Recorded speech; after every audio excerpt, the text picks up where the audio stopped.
I wanted to open this conversation up with just allowing you to speak to some of the origins of Jewish advocacy against racism in America, Black and Jewish alliances. What do we see as one of the earliest instances that in American history that we should all know about? Well, I think the earliest instance is even before Jews encountered Black Americans in any significant way, and that's going back to 1852 and when Harriet Beecher Stowe wrote Uncle Tom's Cabin, which was translated into Hebrew and Yiddish. And there were Jews thousands of miles away on the other side of the Atlantic who read the book.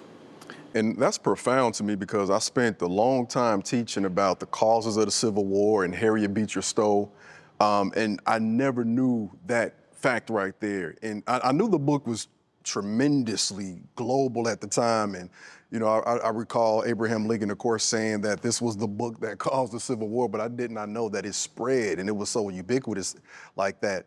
So how do we see that impact in America outside of what, of course, became the Civil War? What does that develop into after Harriet Beecher Stowe's book? Well, what it turns into is, like you said, is a global awareness of enslavement and of Jim Crow. This is something that people all over the world are reading about, including Jews, whether it be Jews in Eastern Europe or Jews who recently arrived as immigrants in the New World. So the Yiddish press covered, for example, the Springfield Race Riot in 1908 or the Tulsa Massacre in 1921.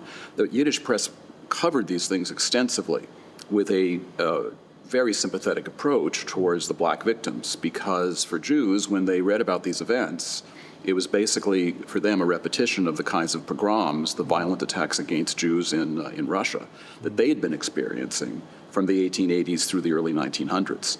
So there was a lot of awareness and sympathy throughout the Jewish world.